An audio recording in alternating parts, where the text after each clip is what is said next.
Wase ngihlalisa phansi umyeni wami, wacela ukuthi ufuna ukuthatha elinye igxathu lesibili lokuqhubekela phambili ngempilo.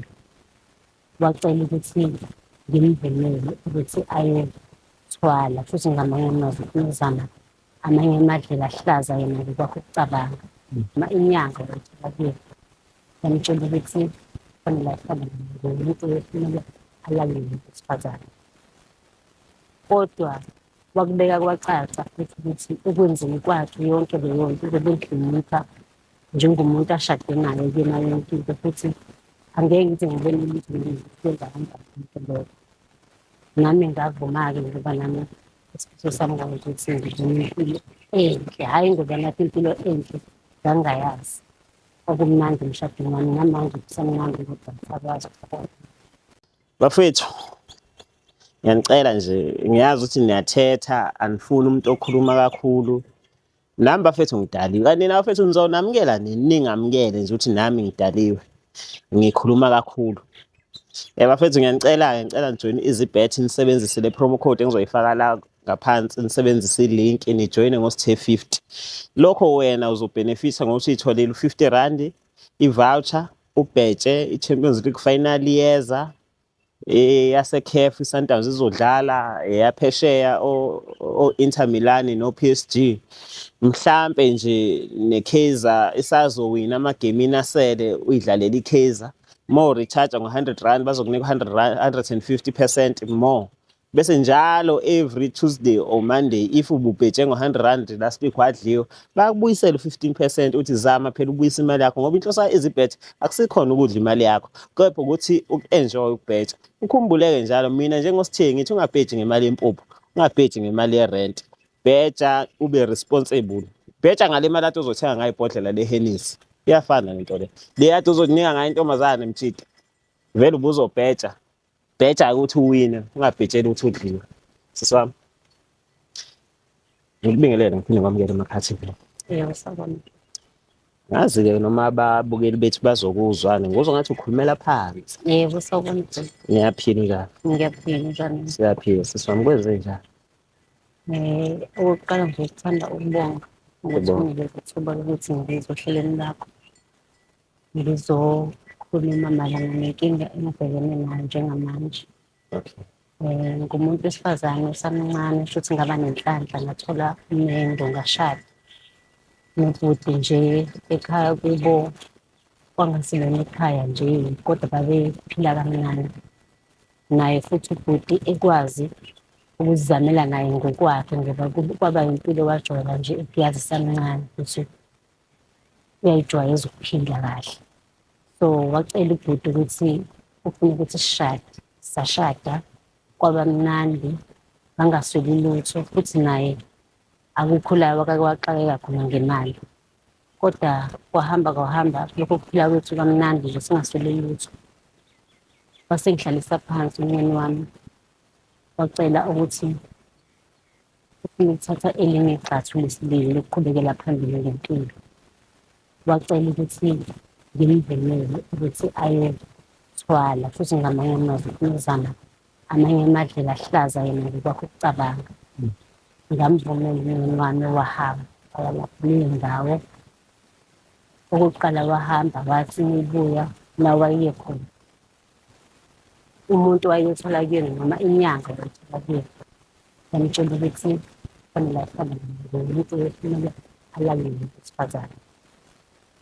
Kodwa wakubeka kwacaca futhi ukuthi ekwenzeni kwakhe yonke leyo nto ubehlonipha njengomuntu ashade naye kuyena yonke into, futhi angeke ngize ngibone ukuthi ngikwenza kanjani. Nami ngavuma-ke ngoba nami isifiso sami ukuthi ngibone impilo enhle, hhayi ngoba nathi impilo enhle ngangingayazi. Kwakumnandi emshadweni wami, namanje kusamnandi kodwa ngisakwazi ukukhona. Ukuthi uvumelele umyeni wami yaqhubeka impilo, waqhubeka umyeni wami wayenza yonke into akayenzayo, uthe ekuhambeni kwesikhathi futhi namabhizinisi manje sidla kahle, nezinye izinto ziyavuleka ezayivalekile kumyeni wami. Imali nje la ekhaya into esingayisweli. Futhi umyeni wami kwahamba kwaphoqa ukuthi ngilahambe aphinde la ebesibili uyayithwale kuyo ube ayethwale kuyo. kodwa sikuphazamisa ukuthi angifuni ukuthi mhlawumbe ngimbukele emakhaya nami sisala uwo wamphila wathi uma kubethe othwala wakho Yebo bhuti ngakhona. mase ebuyela okwesibili ubuyela ngoba izinto seyibheda kodwa Cha, wayengabuyeli ngoba izinto sezibheda, wayebuyela okwesibili ngoba kwakuyivumelane sabo bobabili ukuthi kumele hlakahlale buya siyovuselela noma kumele abuye empilo. ukuthi umyeni wakho kwathiwa athwale ngokuthi alale nomuntu esifazane Yebo kunjalo. wabuye wakutshela Wabuye wangitshela. awunankinga nalokho Angibanga nankinga ngoba naye ngendlela angichazela ngayo wangichazela njengokuthi yona yonke into azobe yenza angeke ngibone ukuthi yenza ngayiphi indlela, futhi akekho umuntu wesifazane ayekamletha phambi kwami ngimbone. Ngazi nje ukuthi naba abantu besifazane abenza nabo le nto noma benzakala kanjalo. Ihlezi emsulwa nje nefika ekhaya. mase ebuyela-ke funa nje ukuthi sihambe kanye Okusho ukuthi-ke lokho kubuyela okwesibili. Wabuya nokuthi inyanga kufanele ukuthi manje ilo muntu wesifazane wokuqala owayethe akaqale ngayo. Futhi sekufanele kube khona omunye umuntu wesifazane manje wesibili. Nomuntu wesifazane ofanele alale naye kufanele kube yini esihambisana. sekufanele kube khona omunye umuntu uzolala nalaba adolala nabo random plus nawe Plus nami futhi mina sengizoba omunye umuntu wesibili manje. Uze ngoba inyanga yamchazela ukuthi nami nginawo amandla phezu kwalesi sithwalo sakhe. Okusho ukuthi ngavuma-ke nami ngoba ngibona ukuthi ubaba ngithanda ukumphoqa. Ngisami isifiso ngiyathanda ukuthi ngayo yonke indlela ubaba ngihambisane naye ngokwemibono. Ngize noma sengibona ukuthi hhayi sekuthanda ukuba ngaphezu kwamandla ami, kodwa ngaqhubeka ngavuma. Ubaba wathi hhayi uzoba owesibili. Ngaqhubeka nami sengivile ngilo muntu wesibili lo wentombazane njengomkakhe. Nami sengikwazi ukumqedela amantombazane eceleni, ngimfakele amantombazane ukuze phela le nto sibone ukuthi siqhubeka ibhizinisi la ekhaya ukuthi kukwazi ukuqhubeka la ekhaya. Nami ngiyabona ukuthi izinto ziyenzeka, ngibuye ngithathe nabangani bami khona la, ngibuye ngibafake kuyona yonke le nto lena. nawe busimhlelela Nami bese ngikwazi ukumthelela abantu besifazane bazohlala yena. nibathembisane Akazi mina ngitshela ukuthi bathembisane, phela mina wangitshela ukuthi nje ukuthi kuqhubeke lento ekhona ekhaya, ukuthi kube khona abantu besifazane bezalwane.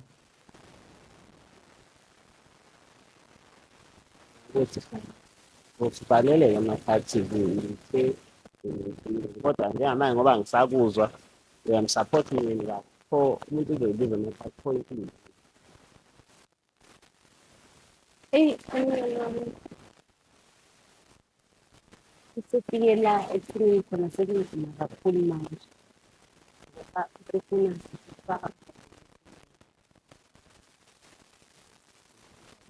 ukuthi naye alale naye ukuze kuqhubeke lesi sithwalo sakhe. Manje ngiyabona ukuthi sekunzima kakhulu uma ngifaka udadewethu futhi ngigcine ngifake wonke umuntu. Kwaqale kwaba abantu abafaka ebafuna ukuthi kuqhubeke.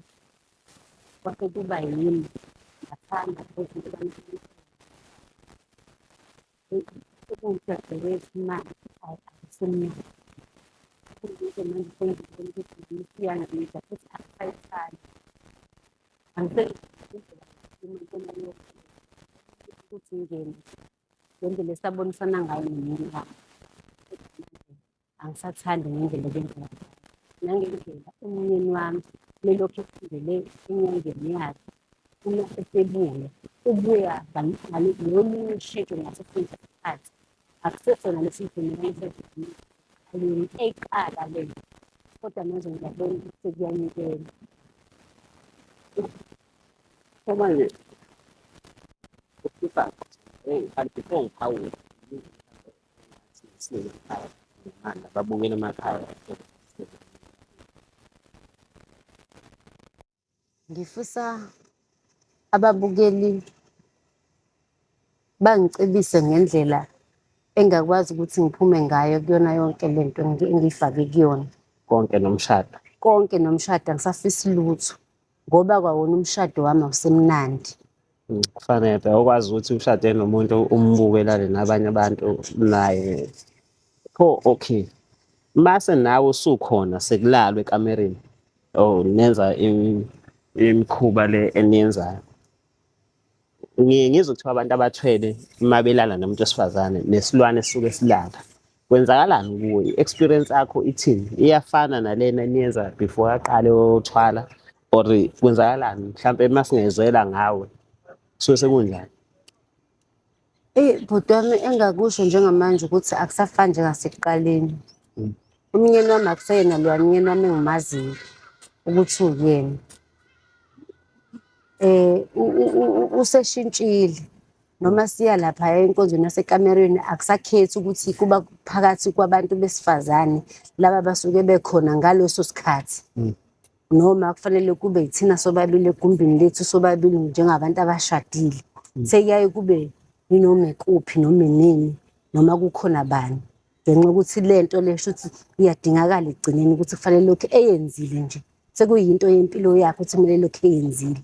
Lesilwane sakhe sithanda ucansi. Yebo. But imali ikhona. Imali bhuti ngizosho ukuthi ikhona impela. Ngiyayibona ikhona. Kodwa akuyona le mali engafisa ukuthi ngiphile ngayo njengamanje. Hey. Afethu emakhaya angazi ngiyafisa kodwa usisi okumnandi ukuthi ushilo athi into eseyifisayo ukuphuma kulomshado. Umshado u-right, umshado successful, umshado unemali, kodwa umshado unezilwane.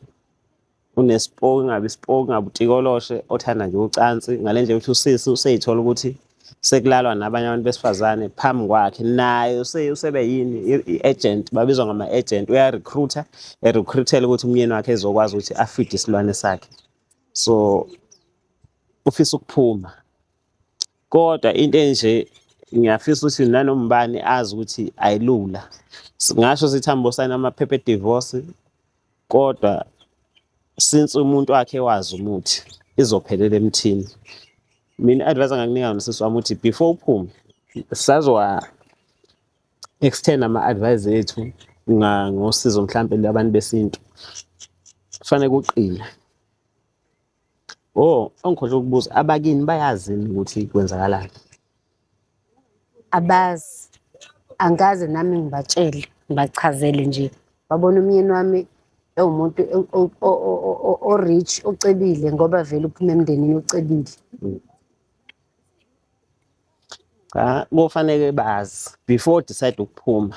Kufanele bazi ngoba nabo kufanele be-protect. Ngoba vele ngicathi makwenzakala ama-divorce imindeni yonke iyaba involved like it or not. Kodwa ungayithola kalula i-support nabo mabengazi. Kodwa nawe kufanele uqine ngoba kubuka ngathi isilwane sesiyakwazi. Banokufika abantu la bethi ngilalwa zilwane mangilele ngilalwa zilwane namanje sibuye singakutholi ukuthi kusukelaphi. Maybe uzothola ukuthi sokulandela isilwane inkonzo le sijwayele nawe siyifune ngekwazi but eyami advice nje ngawukuthi kufanele uqine. Angazi kodwa umuntu mhlawumbe umbukele emakhaya ngayibona kanjani.